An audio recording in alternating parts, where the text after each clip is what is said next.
each other. I am Yogesh. I am president of Axeltree. I look after sales, marketing, and operations. We also have Raj. I Of believe course. obviously, right? And Yeah, we hi, have Raj. Kamal Wajirani. Kamal is our head Hi of people, Ashish. right? And we have 48 other people on the call. Wonderful. Right? All Ashish, accelerators. hi Ashish, good afternoon. How are you doing? Hey, hi, Raj. Good afternoon. I'm doing fine. Thank you. How about you? Such, very well. Such a pleasure to welcome you to this session. This is something that I've been looking forward to for a very long time. I've been telling Vivek, Shant, and Yogesh for a very long time that we need to get you on board. Uh, I must apologize on behalf of Vivek and Shant that they are not able to be here today. There's been a bereavement in their family. So, last minute, we had to step away today. So apologies on their behalf. But they were very much looking forward to welcoming you and starting the session with you. One of the things that the reason why I wanted to bring Ashish onto this call is for actually for quite a few reasons. One, uh, he works in the same domain as us and the banking and financial services space. We are in the insurance space. He works in the complementary area around cards and payments. Two, he has gone on a journey which is very, very interesting. He worked for some of the most elite companies in the country. He worked for the European giant Capgemini before us. Um, he worked in the cards arena with Canbay, which was actually one of the strongest players in the cards arena before Capgemini took them over. So he's had a long stint with Capgemini, I think about 8 years, if I'm not mistaken, Ashish. And then he Yes. moved on to the specialist player in cards, a company called Atra, which is an Australian headquartered company of Indian origin. More recently, Atra has been acquired by Cinecron, some of you might know. But most interestingly, fairly early on, probably at the ripe stage of his career, the growth stage of his career, he stepped out of his comfort zone, and when he was on the fast track to pursue his entrepreneurial ambitions and commenced Verynight. And I think if I am right, this year is the 10th year of Verynight. And that's a Mhm. special cause for celebration, Ashish. Sure, sure. And what better way to celebrate it than with your fellow player in the BFSI industry? So those are some of the reasons why I wanted to invite Ashish. But actually, the biggest reason why I wanted to invite Ashish is the fact is this: when I first met Ashish, I think about 3 years ago, um, while he is an IT professional, he is a domain player, he is a specialist in the cards and payments industry. Those were not the things that impressed me most about him. What impressed me most about Ashish was the fact that he leads from the front.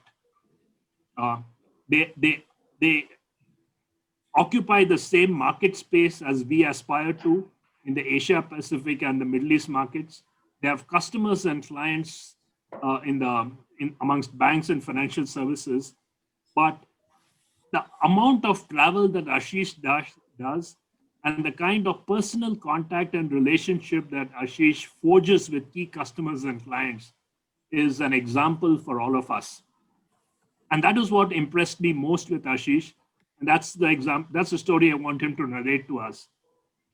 And the third thing that I've learned in recent past that impresses me most is his approach to people, policies, and IT professionals in general. Um, I was just going through some of the stuff that he does, and I keep congratulating him every 3 months or so on some of the innovative policies that he's bringing to Verynight. Verynight is the name of his company. More recently, he's decided to crowdsource HR policies, which I Mhm. thought was a fantastic idea, Ashish.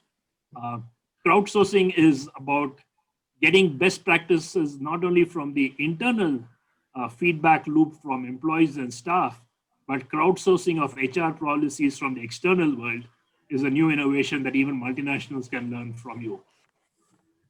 So, thanks a lot, Ashish, for joining us. So, without taking further much of your time, and people want to hear you more than me and Yogesh. So, what I'm asking Ashish to do is really talk about his experience over the last decade in working across Asia Pac and the Middle East, two geographies, I call it two geographies, but really multiple geographies within that, and asking him, what does it take to be really successful in those markets? So without further ado, Ashish, I'll keep intervening once in a while, but over to you and love to hear from you. Sure, absolutely. I think thanks, Raj. That's one of the most kindest introduction that I've heard. I mean, it almost gave me a feeling as if I'm God's gift to mankind. So, but that's not true, guys. I mean, I'm just a simple first generation entrepreneur, just trying to dream and probably execute that dream. So, but thanks, Raj. I mean, your support has always meant a lot for me. You've been a constant guidance throughout my career. So thanks a lot for that. So first and foremost, I think I would like to thank Yogesh and Raj for inviting me to speak at this Thought Leadership Engagement Forum. I think it's a great honor to be given this opportunity to speak to you about the challenges and the opportunity in the banking industry for specifically for the Asia Pacific and the Middle Eastern markets. I must admit, I think this idea of engagement forum is a very powerful one, and it actually encourages knowledge sharing, learning, and development. So I'll be shamelessly copying this idea and conduct few in Veronite as well. I just loved this idea. So thanks for being my inspiration today. So this is an idea I'm going to copy at Veronite as well. Now, another thing that I must admit is that I love post-lunch sessions as a speaker. It has been my experience that audience tends to relax and go easy on speakers who conduct their sessions post-lunch. So I'm sure you're going to be a lovely audience by not asking any questions. Jokes apart, sorry. Before we actually dig deeper into the presentation, I would suggest that I actually love an approach where you can ask me questions at the end of the topic. That is, what I've tried to do is have slide for each topic. So for every slide, we can stop and you can ask me questions. Also, it will give me some breathing space and break as well. And I'm even fine if you feel like you'll park your questions till the end and then ask. I'm absolutely fine with that as well. So I'll leave it to you all to decide when we tackle questions. Now, what I've done is I've put together a deck to give some structure to our today's presentation. So, is there any way I can share it? I mean, Yogesh, can you make me the host so that I'm able to share? Yeah, you can just share. You can share your screen, and there is a share screen option, right? So if you click on that, you can share. Yes, it's activated. You're right. Yep.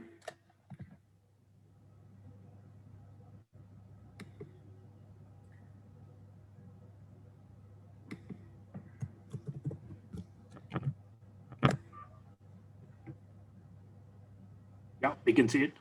Yes, are you able to see my presentation? Yes, sir. Yes, we can. Okay, wonderful, wonderful.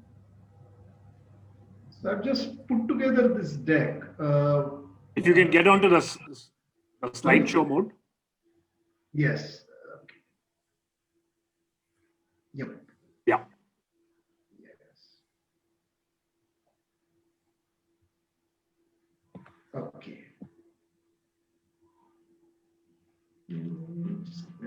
Yes. Now, before we actually discuss today's topic, I thought I'll take a couple of minutes to quickly take this opportunity to quickly introduce you to Veronite. Absolutely. As it will help to put things into perspective. What I'll also do is probably switch off the video to ensure that I don't face any internet related challenge. So just give me a minute. I'll just.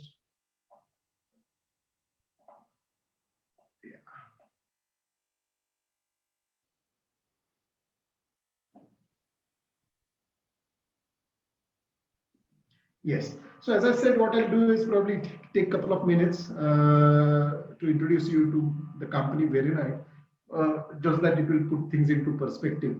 Now, Veronite is a technology consulting solutions and a services company which is focused on cards, payments, and lending domain. So effectively, if you see, we are an inch wide but mile deep kind of a company, as we have narrowed down our focus only to these three domains. We only work in these three domains, but are acknowledged as specialists in this area. Specialist is the word we currently own in our client's mind when it comes to cards and payments. Now that's from the domain standpoint. If you look at the kind of clients that we target, there are 5 different kinds of clients that we work with today. One of them is, of course, banks. When I say banks, it's retail banks. We work with retail banks. Our services are relevant only for retail banks. Then finance companies, so non-banking finance companies. Then third-party payment processors. These are typically the organizations who provide cards and payments processing for smaller mid-sized banks who are not able to afford the technology infrastructure that they need to process their, say, cards, credit, debit, prepaid kind of cards. So third-party payment processors are such organizations. So they are our clients as well. Then the fourth category is neobanks, digital banks as we call them. This is a new upcoming category that we see. And then the fintechs. Obviously, as you know, fintechs is an important component to the financial services world today. They're making a huge difference through their approach, whether it is technology or a business-based approach. And they're a very important upcoming category of clients in our case as well. Now, that's about the domain and then the clients. From a geographic spread, again, Veronite is quite unique in terms of the way we decided to target the market.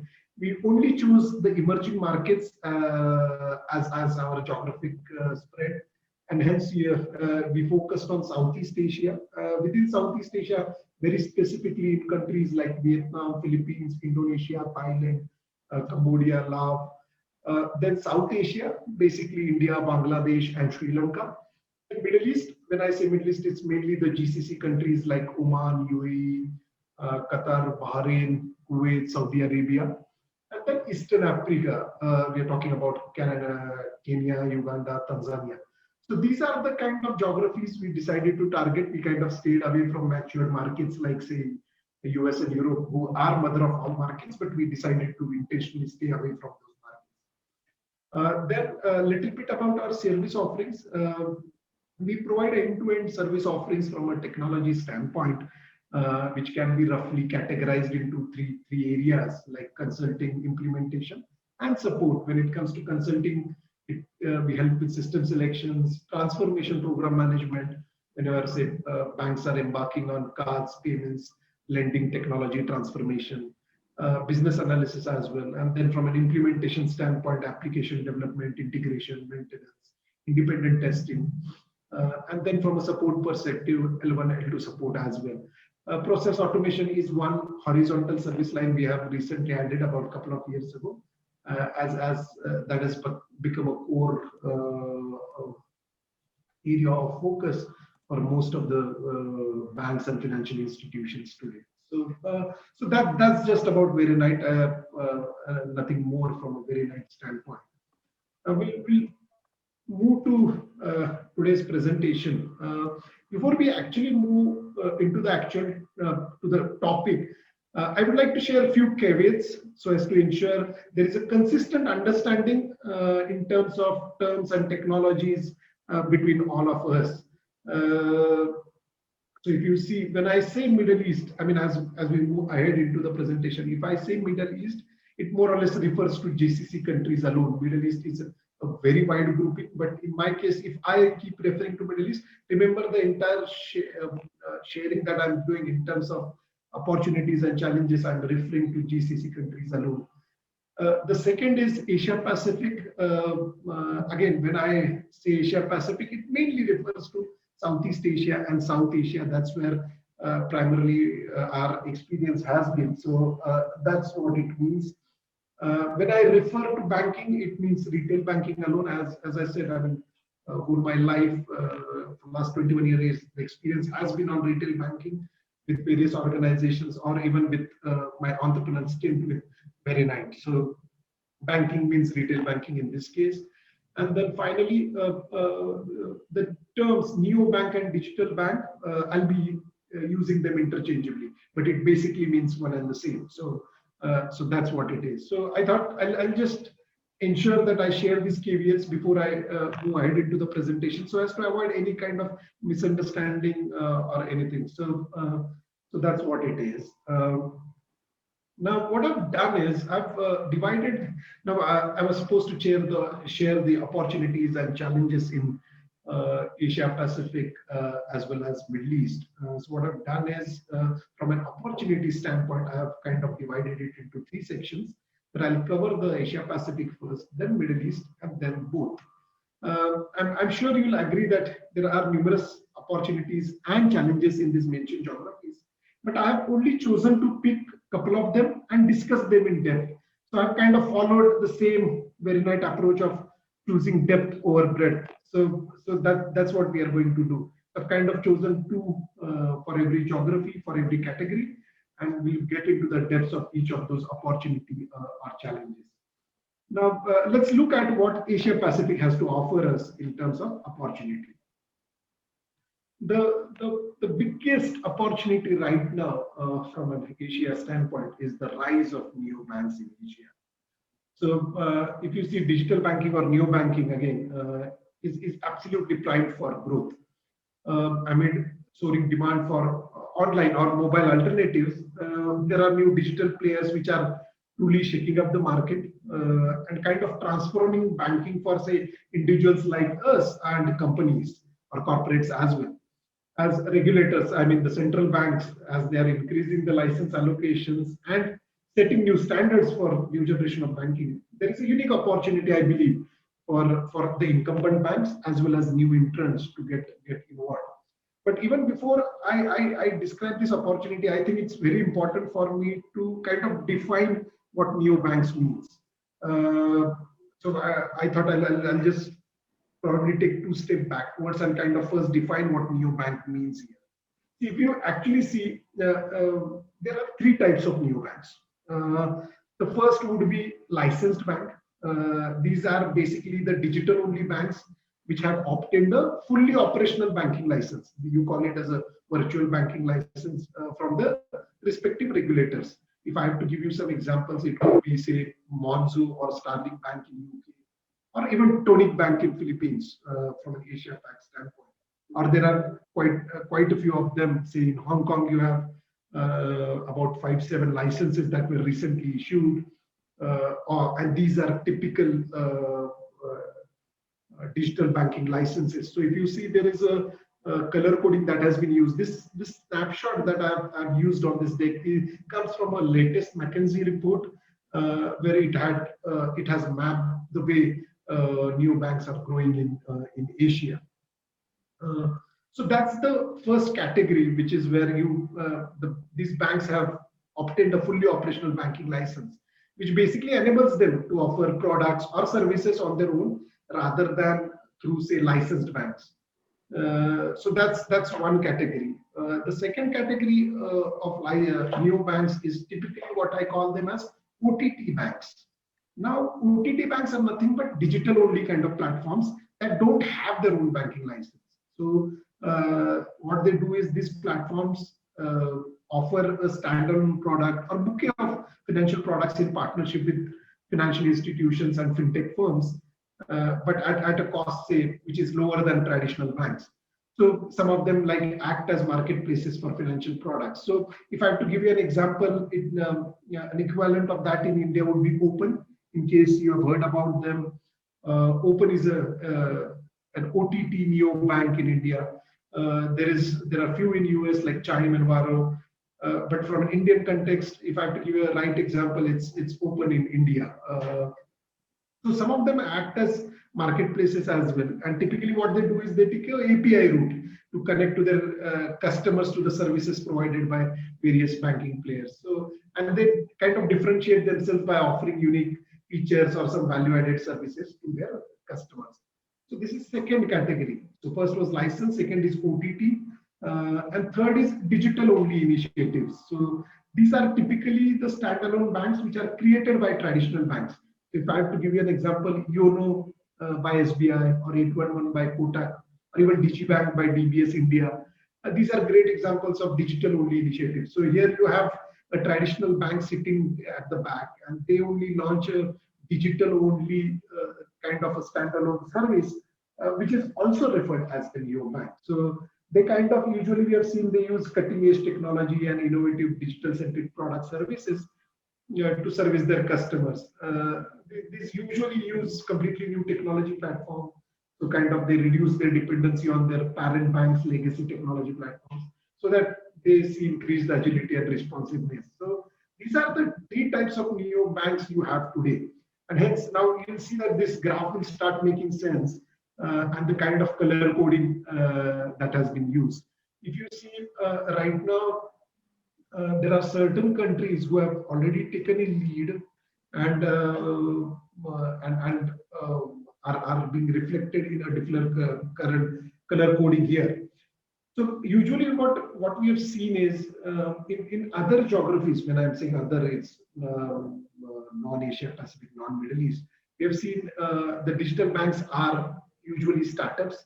But in case of Asia, we've seen they're largely driven by established companies and consortia. So consortia kind of an approach enables, I've seen enables these banks to more easily assemble whatever ingredients that are required to put together a successful proposition. It could be winning customer loyalty, trust, data and touch points, advanced technology capabilities, support rapid development, evolution, and analytics. So hence, you'll see when it comes to Hong Kong, Taiwan, you'll see a consortia kind of an approach to setting up digital banks. So Taiwan recently gave away a few digital banking licenses. Similarly, Hong Kong as well. And you'll see it's all based on a consortia where multiple parties have come together and put this proposition together.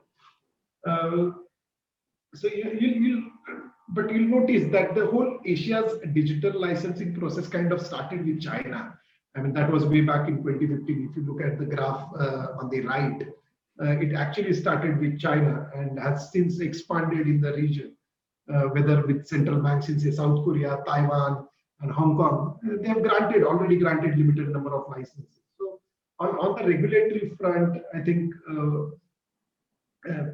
certain geographies, due to the caution related to economic uncertainty, we have seen that some of the regulators are delaying licensing timelines. It has happened in case of Singapore. It did happen in case of Malaysia as well, where it's been delayed by 6 months or more. But at least we have seen on the whole, the pandemic has not shifted the path for digital banking in Asia. In 2020, all virtual banks in Hong Kong have managed to launch. So they had given about 7 licenses, all of them launched. Even Rakuten Bank in Taiwan, China is launched in early 2021. Singapore has already shortlisted 4 candidates for new digital banking licenses, and the preparatory work has started. While say countries like Malaysia and Philippines, they have already finalized their digital banking framework guidelines. In fact, Philippines has already issued a license to one of the banks, Tonic Bank, and it is in the soft launch phase right now. So you see, there is a rise. We clearly see there is a disruptor coming in. Traditional banks obviously have a worthy rival coming in because these new banks are offering services like creating operating savings account, payment of bills, money transfers, loans, certain services directly on mobile phone, innovative features, and just because it's a digital first, mobile first kind of a thing, there is a lot of process simplification and it's very different. Offerings are also very different from traditional banks. Obviously, the account opening is fast, but debit cards are free, instant payments, lower cost, mobile deposits, P2P payments, so mobile budgeting tools, user-friendly interfaces. So they have a lot of, they've got a good USP. Obviously, they are still trying to figure out revenue models. But yeah, this is the first opportunity that I would like to share on Asia Pacific side, which is the rise of neobanks. So that's with this particular slide, the trend or the opportunity that we clearly see over the next couple of years or more. The other, yeah, sorry. Yeah, Ashish, I think a great point that you made about neobanks. The other thing that's probably relevant from our context, just like the next progress is going to be banking as a service, okay, where where you'll have, say, for example, suppose a dealership wants to provide a loan facility to his extended partners. He can just hook up through APIs that Ashish was mentioning through his banking partner and offer the services to his extended customer. So banking can become a banking as a service. So similarly, just imagine if insurance can be offered as a service too.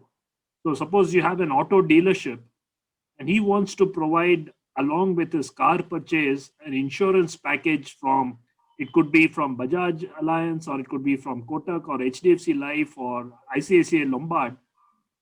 He can offer insurance as a service across his customer base along with his car dealership.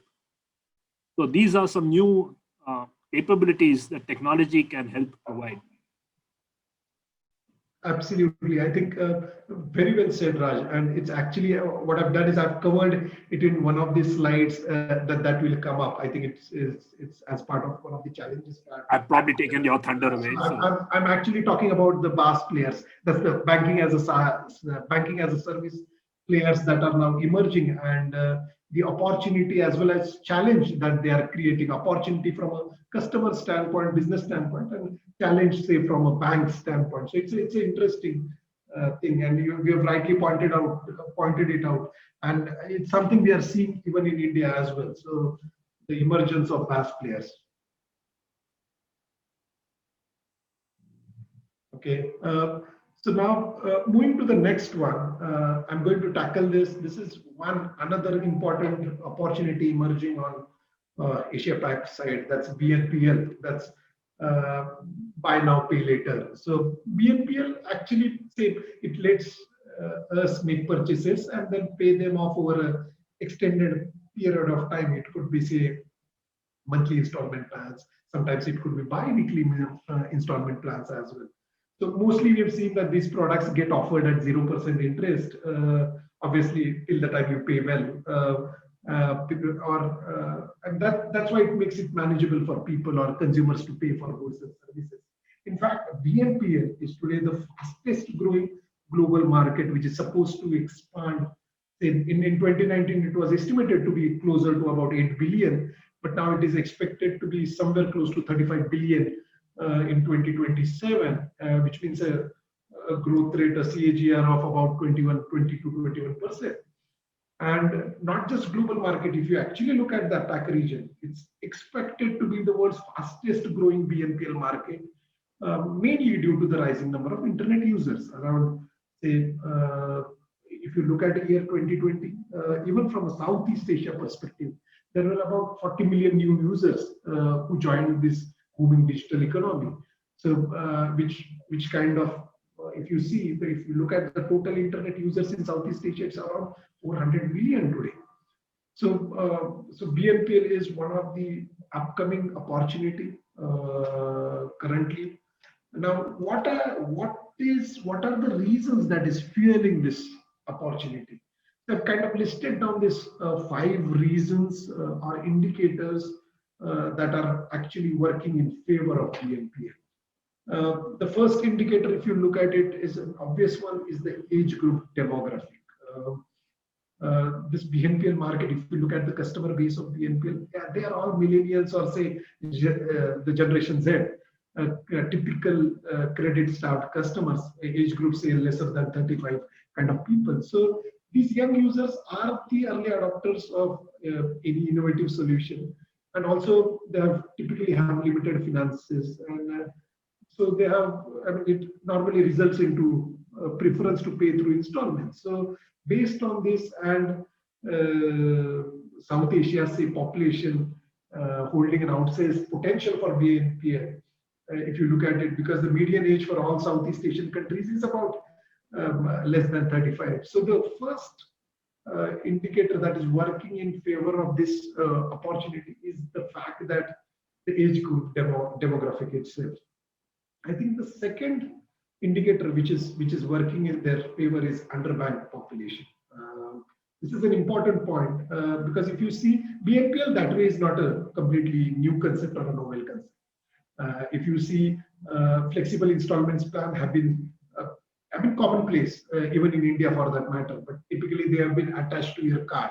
It could be as part of your credit card plans. But however, what we have seen is if you had to tap on this installment payment method, you as a consumer both needs to have a bank account and also a credit card plan.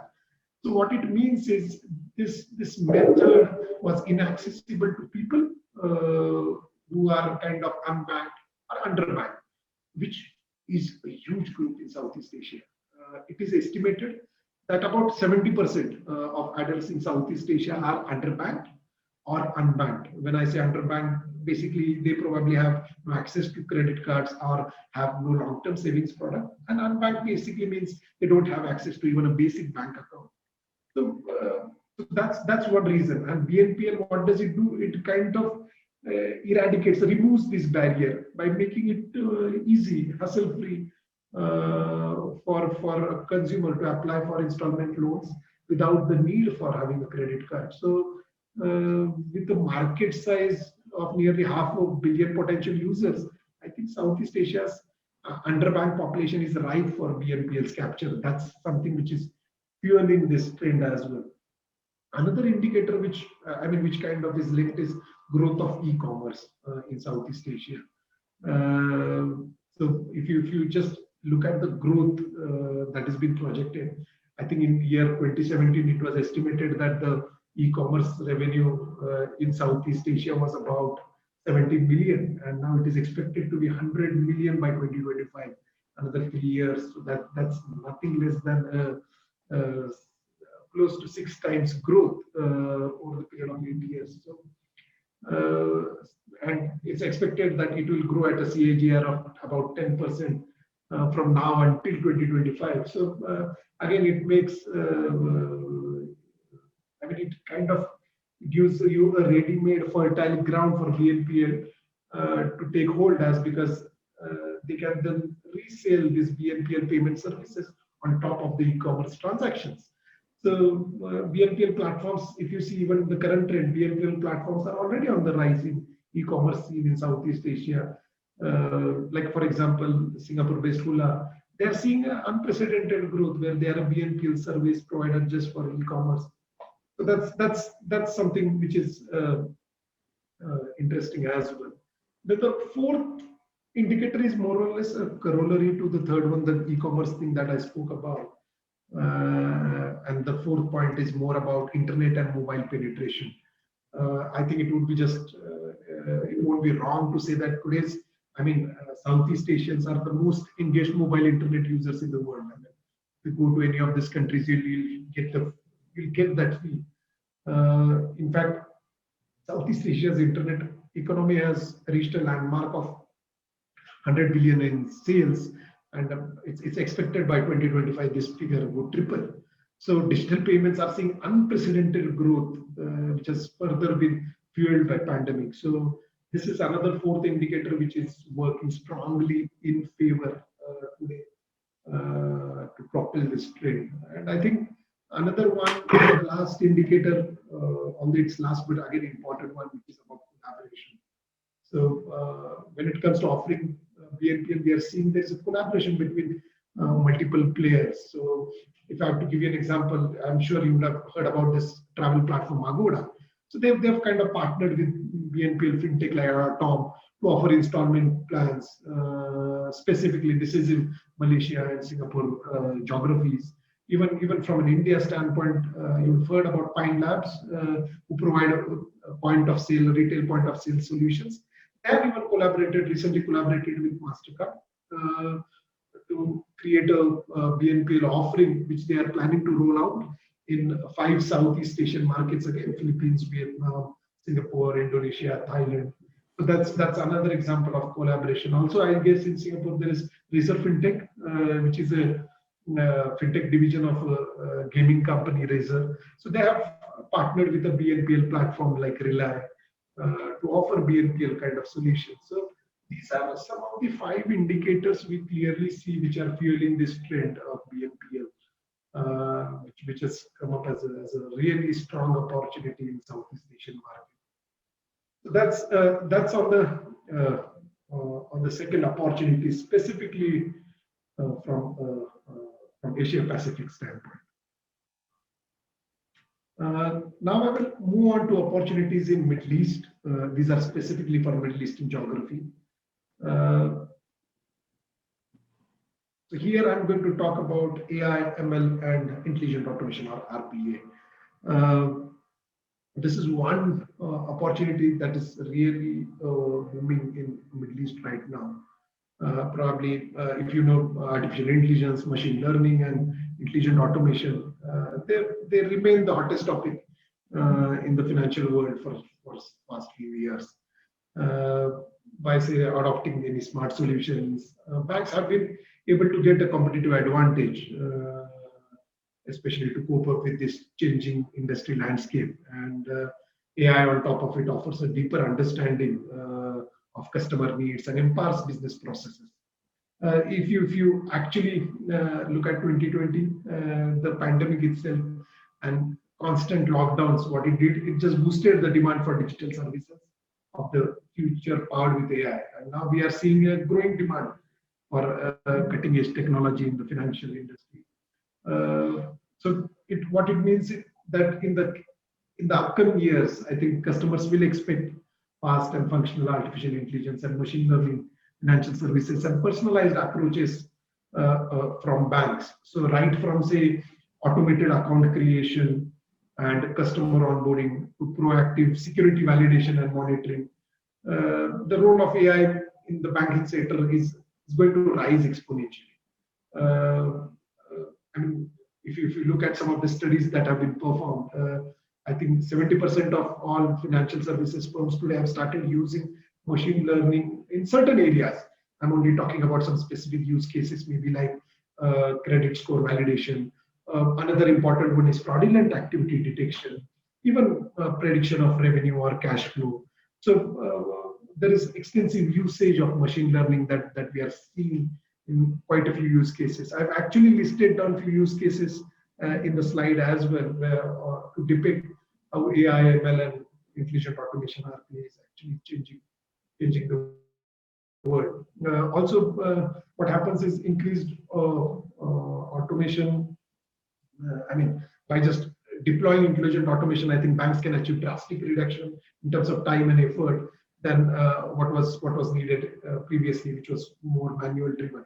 And the increased automation will only help or improve the adoption of digital platforms and kind of help allow banks to shorten physical branch working hours and enable consumers to work with them anytime from anywhere in secure digital environment. So I think in 2021 and another couple of years, this trend of intelligent automation will certainly hit new levels as more and more banks will opt to experience the benefits of automated enterprise operations. So this is a classic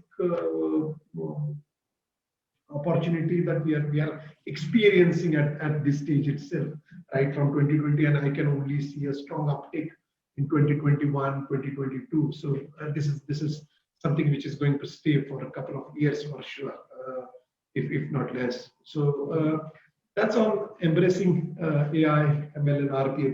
That's one strong trend we are seeing in Middle East. Second is about predicting what customer wants. So this is more about data analytics. Studies have shown that the data analytics market is going to grow at a rapid pace from now until 2025. It's predicted it will register nothing less than a 20% growth. I mean, what's happening is banks are now partnering with more businesses. They already had a lot of data sources on their own, but now with the whole collaborative approach, they are now getting access to even larger consumer data sets to work on than before. So by expanding their data analytics capabilities, banks can drive more value from the customer data. There is the behavior history that you can look at, whether it is related to payments, whether it is related to their expenses. So now there is more data available for analysis, based on which I think banks can fairly predict or forecast consumer demands. So they can actually identify trends and behavioral patterns of customer spending and roll out personalized campaigns. And what happens with personalized campaigns is you are able to offer your customers something which is relevant for them. So it is like giving a right offer at the right time with the right terms. What it does eventually is it improves your conversion cycle in terms of sales. So I think banks will experiment with more use cases of data analytics to say gather actionable insights and growth opportunities. So slowly you'll see more personalized offerings coming from your banks as well. What it does is obviously helps bank to improve various facets of their business. It could be ranging from customer experience to operational efficiency of their digital infrastructure. So I think it's all about banks trying to deliver hyper-personalized services and engage customers together with their partners in a very new or a differentiated way. So that's something we are seeing in Middle East, a tremendous focus around data analytics. So that's on this. Now, what I've also done is there are some common opportunities in Middle East and Asia Pacific. So there were some specific opportunities, say for Asia Pac and Middle East. It's not that certain opportunities that I have mentioned in Asia Pacific are not prevalent in Middle East or something of that sort. It's just that they are at different stages of evolution in different geographies. Now, the opportunities, the couple of opportunities I've mentioned from now onwards are something at a similar stage of evolution in both the geographies and are important as well.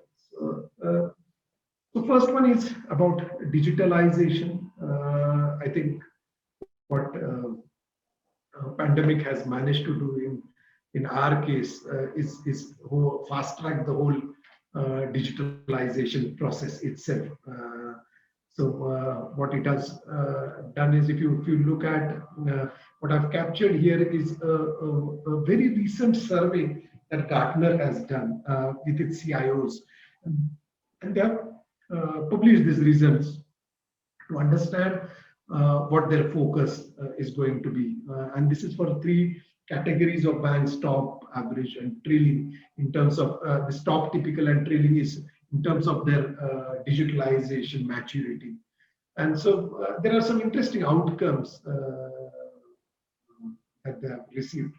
First, everywhere it's being predicted about use of digital channels. There is going to be increasing use of digital channels to reach customers and citizens. Even the new products, new services that are going to get launched would be probably be digital first, or in some cases digital only.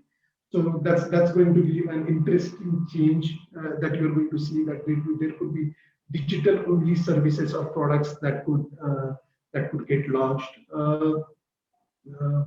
Then obviously the degree of customer engagement. So there is, in all the cases, what we are seeing is digitalization has become a key. Only its adoption is only going to get increased as we move ahead. And I think somewhere what it tells us is that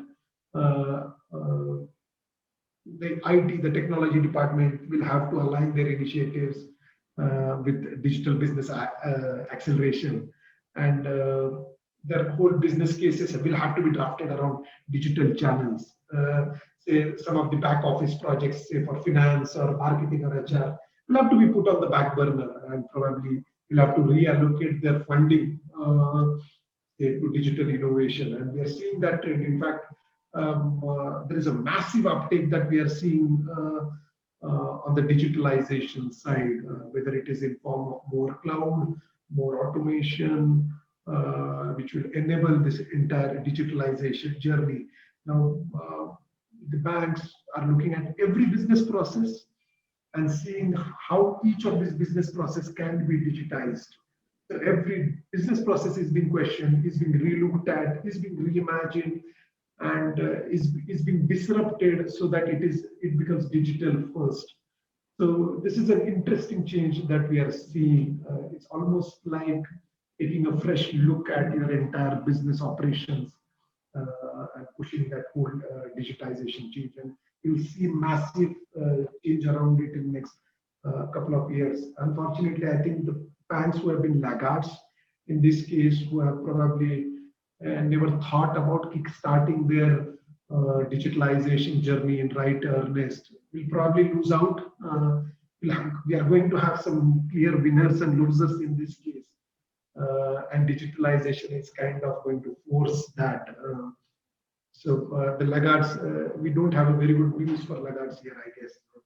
Probably laggards will probably cease to exist, whereas others need to really fast track their digitalization journey, which ensures that this becomes a massive opportunity. I mean, 2021, 2022 is full of initiatives only around digitalization, digital payments, so on and so forth. So that's one thing we are seeing common, irrespective of the geography. Another thing, interesting thing, and something which is probably very close to my heart is QR code payments. It's because payments is something I just love talking about. I mean, as Indians, we have seen this happening at the ground level as well. So, I mean, just if I have to step back, I mean, I'm sure you all must be knowing QR code, but just to explain it in layman terms, I mean, your quick response code is nothing but a two-dimensional code, which is made up of that black and white squares, which can be read by smartphone cameras or even POS terminals or other devices. So this QR code, although was never invented for payments, it was actually first invented for automotive industry, again in Japan. But then its usage has kind of exploded into other use cases, and it's about, I would say, for last 5 or 6 years, the usage has moved on to newer use cases, right from everything from advertising to promotions to merchandise tracking, coupons. So consumers are like increasingly using QR codes to access media on internet, download offers, finding even product information. So even in newspapers today, you just have a QR code, you scan it, and you get all the product information. Simple things like hotel menus as well. So again, from a payments perspective, you would have seen, again, this was not a new concept. Kind of Starbucks, for that matter, had started QR-based payments about a decade ago. But it really took off when, say, the WeChat and the Alipays in China started offering their proprietary versions. So propelled by, say, Alipay and Tencent and mainly WeChat. So QR code payment really took off in China and has basically exploded in the last 3 years. I mean,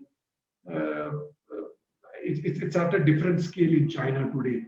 But what happened was, although there was a rapid growth of QR payments in China, it did not translate into usage in other markets, just because it was seen as a low-tech, high-risk solution, not worthy of emulation. The typical West attitude to such things. But I would say over the past year or so, that whole perception has shifted. Now QR payments are expected to grow rapidly across various geographies. Just what you have to do, turn on your phone camera, point at a sticker and just pay.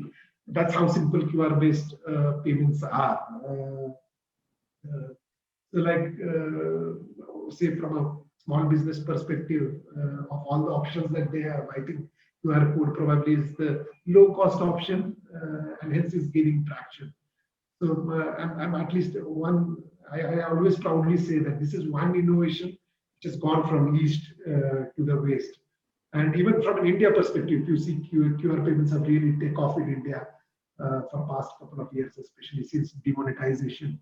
Whether it is players like Paytm, PhonePe, now Google Pay, MobiKwik, Razorpay, Freecharge, there are many of them who are pushing QR code-based payments to capture transactions that are made by small informal merchants or kirana stores, mom and pop stores, as we can say. So QR code payments is a strong value proposition and is seeing a strong uptake in all the geographies. I mean, say from a merchant perspective, most cost effective.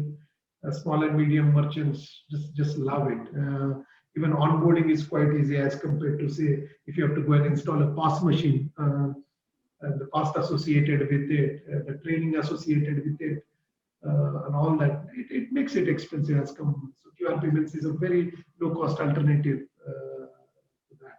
So, and say from a customer perspective as well, because now it is interoperable as well, it makes it wonderful from a consumer standpoint as well. So this is one trend we are seeing across Asia Pacific, Middle East, towards where QR code payments are taking off.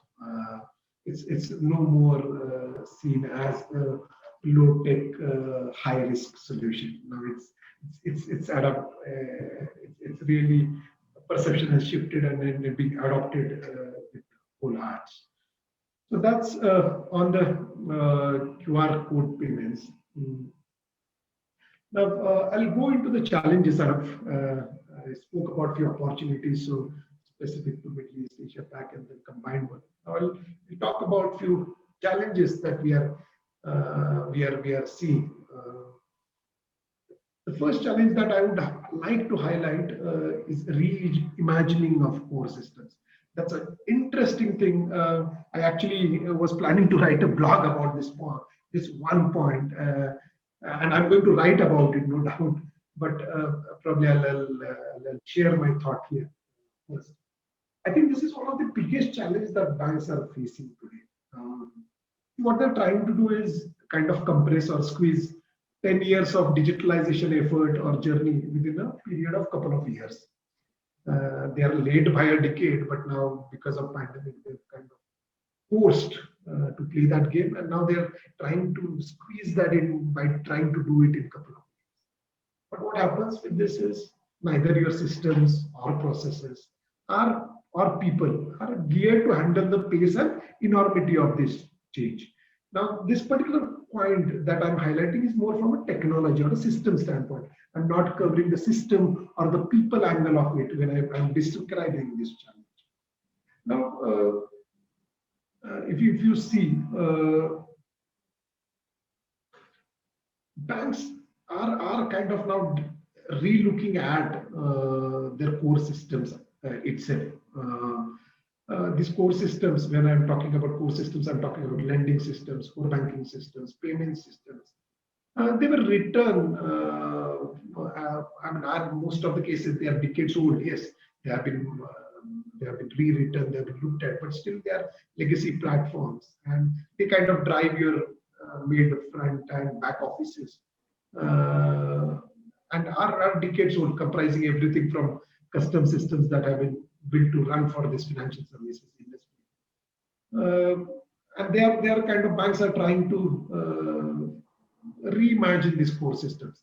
Now the pace of change and innovation in technology is kind of is growing, is accelerating at exponential pace. And what it offers is ripe opportunities to rewire the way we work and rewrite the rules of engagement. Now, this whole core systems reimagining is actually being triggered by another source as well, which is fintech and BaaS players. BaaS is the banking as a service players, the point that Raj was referring to. So if you see, banks, they are invariably using a same stock platform. I call it, I mean, it's a crude word, but it's the same stock platform, Switch, a CMS, a CBS. They're using that for their business, which kind of limits them from an innovation standpoint, or also even from exploiting the possibilities that business offers today. Whereas on other side, the fintechs and the BaaS players are not unfortunately stuck by this limitation. What they have done is they are rewriting these systems today. They are actually incorporating best practices like, say, microservices driven architecture or design. They're focusing on great customer experiences. They're writing systems which are digital first. They're simplifying even something like a core payment processing. They're generating financial insight. They're creating control and interactive dashboards. So these fintech and BaaS players are creating systems which are truly relevant from today's perspective. So it's extreme. So, and hence they are able to offer products. They're able to offer services in a much seamless manner, much effective manners for today's customers. Whereas unfortunately, banks, they have to be, I mean, they're unfortunately, their hands are tied because of the legacy infrastructure that they have. So now when it comes to say reimagining these core systems, there are 4 or 5 approaches that banks have today. If you look at it, and that's the approaches I have listed on the right. So one of the approaches could be re-platform. This is where say bank would look at upgrading platform through technical upgrades, move to the latest release of that particular system, or do code porting, or migrate to the modern operating environments. It could be cloud platforms, virtualized environments, and all that. So that could be one strategy option that banks can use today to re-platform them. Second, probably option that they have is revitalize. Now, what I mean by revitalize is probably say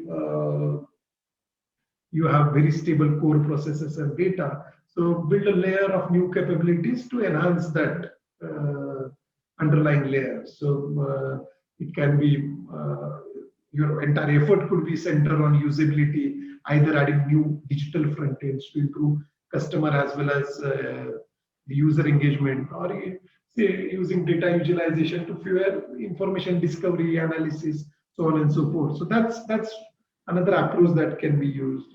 The other approach could be remediate. I mean, this is where say address those internal complexities of existing core implementations. So say you just do consolidation and master data reconciliation to simplify your business processes, or perhaps integration that is aimed at exposing your data in form of APIs to non-core system, and potentially say to your partners or customers, or use outside the organization, where you can say tie up with fintechs, tie up with say BaaS players or other players, and use your data. So that's one way of doing it. And finally, the other option that they have is replace. I mean, this is where you just replace your core. You look at modern partners. There are obviously, because of neobanks, digital banks, because of their rise, there are now lightweight core banking solutions which are based on modern services architectures are being created. It could be meaning replacing your current systems with these modern solutions, but that would mean a lot of disruption at your end for a longer period of time. But or it could also involve say build versus buy kind of decisions. But these are some difficult decisions they'll have to take. But replace could be one, but it is going to be the most painful probably in terms of options. So that's one. I think if none of these suits, the last is probably not doing anything about it, which is retrench. So I mean, do nothing, probably make a strategic choice, weigh the risks, understand the repercussions, and then focus on higher impact priorities. So see what can be done. So, but this is something we as a team, we are actually seeing at a core level, at ground level, where banks are really worried about the core systems and are thinking seriously about what they should be doing, especially because of the challenge that these fintechs and BaaS players are offering them with these new age solutions that they have created. So it's an interesting thing that we are seeing. So that's on this challenge of reimagining core systems. Actually, Ashish, if I can just complement what you said. Sure.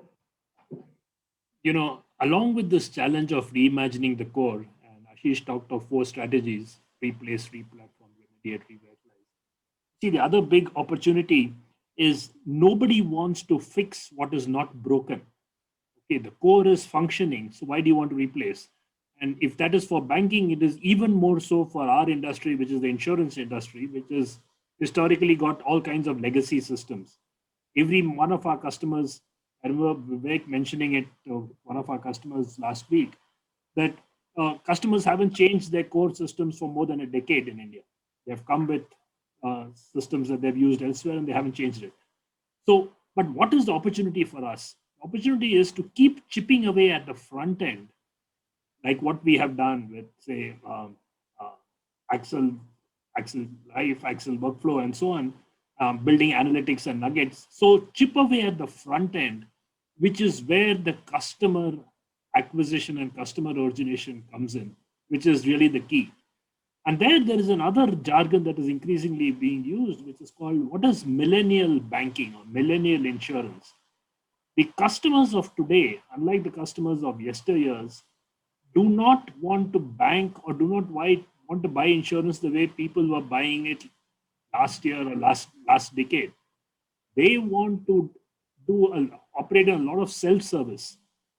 They want to originate when they feel like. They want to buy insurance or buy a loan or do a transact in a bank at their convenience at 2 o'clock in the morning from a cafe. They want to buy insurance on a Sunday when they feel like. And they want to buy insurance along with the car, not at when the agent comes home or at the insurance company, but along with the dealership or along with the cell phone purchase that they're trying to do. And therefore, that gives you a new opportunity on how do you reimagine the core? What is really core and what can be separated away from the core creates opportunities for younger players like Veronite and us. Absolutely, absolutely, Raj. I think very a good point made. A good point made, and I think I was able to relate it to your industry. I was just trying to hear. Yeah, I mean, it's so similar. Our industries are linked. Yeah. Sure. Moving to the next one. Now, this is obviously probably an outcome of the trend that we saw in 2020. Obviously, what happened was the coronavirus pandemic obviously probably was the most unsettling time for this entire financial services sector. This whole unprecedented disruption due to corona has allowed kind of cyber criminals to heavily exploit financial institutions. If you see some of these statistics, this is for the year 2020. Of all the cyber attacks that happened, about 27% of them were directed towards either banks or healthcare organizations. That's quite a number. And Ashish, one is cyber attacks, another is the increasing responsibility on IT vendors like us. Right. I don't know if you all noticed that news item of how Citibank has got to pay something like $500 million, not penalty, but in mistaken payments, all because the user interface was not that clear and the hierarchy of approval, even though they had 6 eyes looking at a particular transaction, they overlooked something and they mistakenly paid out something like about excess of $500 million to their vendors who refused to pay back a genuine mistake. And now the courts have said that Citibank is at fault and therefore the vendors need not pay. So that shows how important the user interface is and how important the designing systems at the front end becomes. I mean, what a point, Raj. I think it was Monday. I mean, I've worked with Citibank for 3 years. I mean, they were my client during Capgemini times. And this Monday, we were just laughing about this entire thing. We were making a joke because there was a Citibank colleague that I had for lunch. And we were just joking about it that you have lost $500 million, and now you won't be able to recover those. And if you remember, this Citibank had a tagline: "The city never sleeps." So I was just pulling his leg. The city should sleep, or else you keep making such mistakes. That's a costly mistake. So as you rightly said, I mean, just because you see, the user interface was so bad. And this is because, in spite of the fact that they had 3 levels of control, 6 eyes were supervising the transaction. Right. But it just goes to show that the biggest responsibility that we have as IT vendors, because with more and more responsibility being on the system, there is not enough understanding of the underlying transaction with users. Correct. Absolutely, absolutely. And I mean, again, if you go back to statistics, it's again showing that the level of fatigue and all that caused by corona has kind of contributed a lot to human errors. Even the phishing attacks normally, which could have been avoided, they were easily passable just because of this remote working and the fatigue that it brought in. So yeah, in spite of all these controls, I mean, Citibank, they have been pioneers in this banking space, and in spite of that, they couldn't control themselves. So such a heavy loss. Now, if you look at also the rise in cyber attacks in year 2020, I mean, it's been unprecedented rise. That's another statistics, about 238%, close to 240% rise in cyber attacks on banks just in year 2020. And another point we're noting is, if you look at Asia Pacific, it has the highest shortage of cybersecurity professionals today. In Asia Pacific, we need about 2 million of them, and that's the highest gap or the highest shortage we have from a cybersecurity perspective. So, I mean, it remains a persistent challenge, I think, for the banking industry. The digital transformation, while it has helped to expedite productivity and efficiency, and has also opened Pandora's box with regard to the banking sector. So, although much progress has been made, the threat volume, the variability, the velocity continues to accelerate, and the attack surface is only expanding due to rapid digitization and externalization of this digital infrastructure. So I think in strengthening this cyber resilience, banks should adopt more effective preventative controls so as they're prepared for rapid recovery, I think, from adverse impacts which are caused by, say, ransomware, malware, and other attacks. And I think get ahead of the problem somewhere, they'll have to take security by design kind of an approach. And while they are designing their digital architecture, somewhere they'll have to weave this cyber security requirements as well. So it's not about how quick you are, how fast you are. I think how safe you are is also an important consideration when they're building their digital architecture. So I think that's going to be critical. So that's on the data breaches. Yes. So I'm kind of done with my presentation. I'm really sorry I've exceeded on the time brief that was given to me. Thanks a lot, Ashish. That was really an enthralling presentation in terms of really what.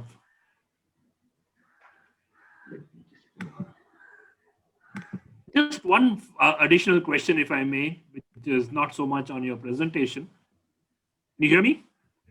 Yes, I'm able to. Yes. But more something like that, from your own practical viewpoint. Here you have talked a lot about the next generation product requirements, next generation functionality requirements, what the business is asking for, and so on. But what do you see is the challenge of selling to these organizations across markets? Asia Pac is a very heterogeneous market across different geographies. Middle East, again, across GCC countries, there is a fair amount of similarity as well as differences. India is a complex market in its own right. How do you see selling challenges differently? Oh, very interesting question, I think, Raj. If you look at it, I mean, as you rightly said, Southeast Asia is probably as heterogeneous as you can get. Every country is so different from other. Now, when it comes to selling in these markets, I'll share the experience of different countries. Say, in certain countries, there are absolutely language barriers that we are facing, which makes it extremely difficult to kind of communicate and explain the value proposition to some country like Vietnam. So having local sales force obviously helps in communicating the value proposition. So that's one challenge we are seeing in certain geographies. Apart from that, certain markets are absolutely follower market. They don't like to lead. They would want to wait till somebody else does it. I mean, it happens not only at a country level, but within country as well. So until and unless the big banks in those countries take lead in certain area, then only certain banks tend to take that step. So we have seen a couple of challenges. One could be language related from a sales standpoint. Other is some of these markets are purely follower markets. they don't want to be leaders from a technology standpoint. So Yeah, I've noticed this, especially in the Philippines market. oh Where yes, the minute you get one customer, everybody else will sort of follow you. exactly. Whether Philippines, another place is Sri Lanka, extremely following. They just follow our market. I mean, they try to copy India, and then one bank copies in Sri Lanka, you'll have other banks copying it. So certain markets are purely follower markets. So I think language, then follower market, these are some of the challenges we are language barriers that we are facing. In some of the countries, another issue has been around local workforce, unavailability of local talent, because executing all such projects, say, based out of India becomes a challenge, and then getting people travel to those locations also becomes an expensive affair. Obviously, for last year or so, that is no more a challenge because of Corona. Kind of some of the geographies, like somebody like even in countries like Middle East, which are so on-site centric, they have a very on-site centric work culture. Even they have adopted now. They are okay with offshoring. They are okay with a lot of stuff being done remotely, which was never the case. So things have changed for positive during because of pandemic. But yes, there are certain challenges there. It almost, when you said follower market, another logical point that comes as a result of that is having customer references therefore becomes so vital, because a new client prospect actually follows what others have done and follows therefore what kind of customer references you have. Yes. And therefore, the responsibility for building customer references now actually shifts from the sales team to the delivery team. So almost every delivery person, we have about 50 people across Axletree on the call today. Every one of you all have a responsibility to not just deliver strongly, but build a great client reference, because indirectly you're going to help sell to a new prospect. Yeah. And Because these customers follow, as Ashish said. and these are smaller markets in their own right. Let's take an example of Philippines.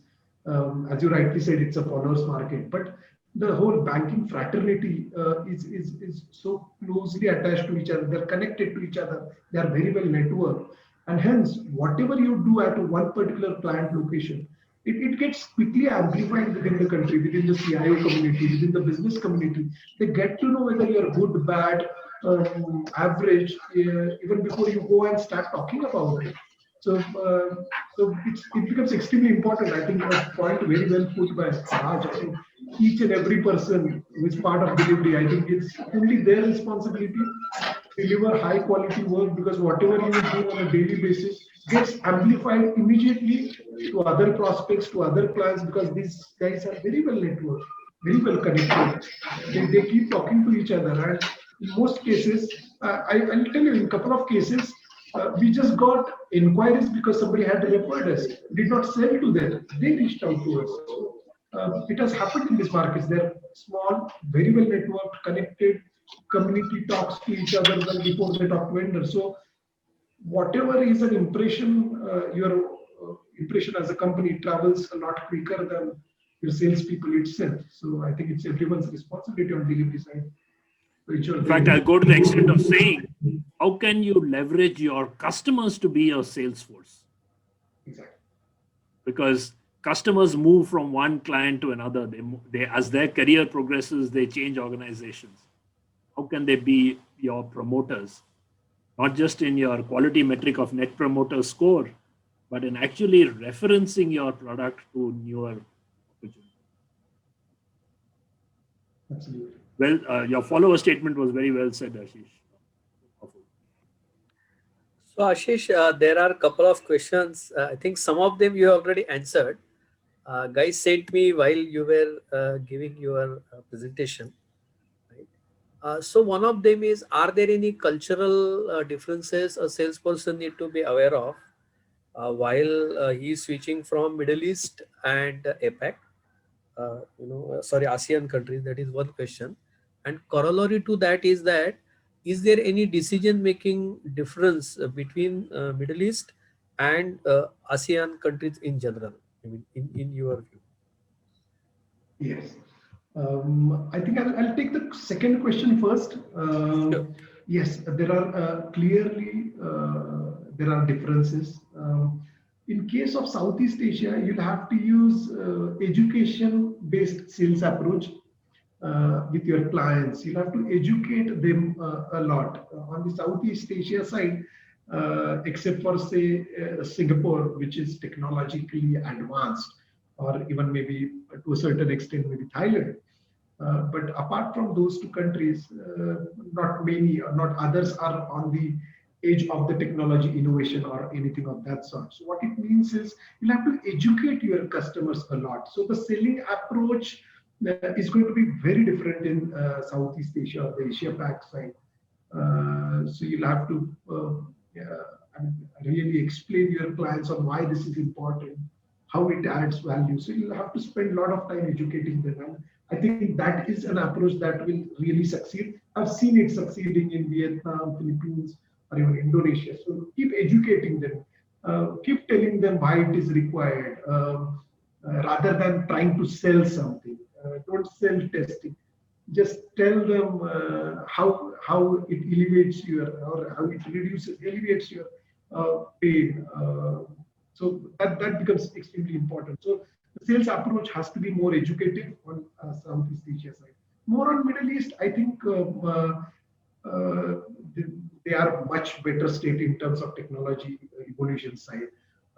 They have clarity in terms of their requirements. So in case of Middle East, we have seen it's more to do with how quickly you can respond to their requirements, because they have lot and much needed clarity. So the educative part is a little lesser on Middle East. Now going to the first part of your question, yes, there are a lot of cultural differences, especially countries like the Philippines or even Vietnam. At least with Philippines, you know, they can speak English really well, but whereas in case of Vietnam, you have to be sensitive towards the way they do their business, and it's done very differently. So in Vietnam, the decisions that don't happen normally in offices. You'll have to understand those aspects really well, and their clients prefer spending time to know more about you. So you'll have to invest that time, effort, energy in cultivating that relationship. So in Southeast Asia side, you'll have to spend more time in cultivating that relationship. Obviously, education, hence the educative part of selling becomes important. So that's something we have seen. In case of Philippines side, obviously you'll have to understand that, I mean, from a personality standpoint, they're very different to Indians. We are a little loud, we are expressive, we are very assertive. Filipinos are not. So the choice of words, the choice of expressions has to be very different in their case. We have to mellow down our expressions in their cases, or they don't like to be pushed around. So that's something we have kind of realized in geography. So yes, there are cultural nuances. Obviously, we also need to understand, say, I'll give you a classic example of Vietnam. I mean, it's a wonderful mix of you have people from Ukraine. I mean, because of, I mean, if you go back and look at the political history of Vietnam, so you'll see a lot of involvement of Russians, Ukrainians within the whole economy of Vietnam. So you'll have to understand the political aspect of it, and also its impact on the economy, and the kind of decision making that will happen because of all that background. So all that aspects will also have to be considered on how these banks do make decisions. So yeah, those also play a critical. Yeah, thanks.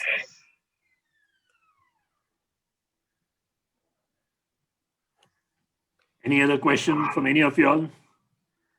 Ashish has given a lot of his time and useful insights. I think we have almost covered, Raj. So I would request Kamal to just present vote of thanks. I mean, just this is our structure. I am sure that Ashish is not that formal. It just makes us better, right? Ashish, actually, it was a very, indeed a great interactive session with you. We have actually filled our brains with a lot of ideas and new thoughts like BNPL and things like that. So, on behalf of SL3, it's my privilege to thank you for giving us your invaluable time and also enlightening us with the commendable talk on the subject. We have actually enjoyed this meeting with you, knowing your views on how to forge new customer relationships, doing businesses, knowing the various opportunities and challenges that we have in doing the business with customers from APAC and Middle East, predicting what customers want, forecasting what customer can, might demand, and things like that. It was actually a great session, Ashish, and thank you once again. Thank you. Thank you, Kamal. I mean, seriously. Thanks everyone. Thanks to Raj also Thank you, Raj. for his time and making it happen. Thank you so much, everyone. Ashish. It's a real pleasure having you with us today. Thanks everyone for the opportunity. I've tried my best to add value to this last 60-80 minutes of your time. I hope I'm successful in that. So thanks a lot. Sure, you. And we do invite you to our office. We are on the highway of Supreme Headquarter building. For those of Okay. you all, Ashish is very close to us. He is on Baner Road. So maybe as I mean, pandemic Baner is on the highway, on the main road. main road. Yeah, if by any chance you know where Post 91 restaurant was, it's the same building, Okay. Oh, I see. Okay, got it. just after Once- D-Mart. Nice. Once upon a time, Very Night used to be said above State Bank of India building. Now State Bank of India building is talked about as below Very Night. Oh, that's nice. that makes my day, Raj. Thank you. Great. Thanks so much, Ashish. Thanks a lot. Thanks everyone. Thanks, Thanks, Raj. Thanks, Thank everyone. you. Thanks, Thanks. Ashish. Bye.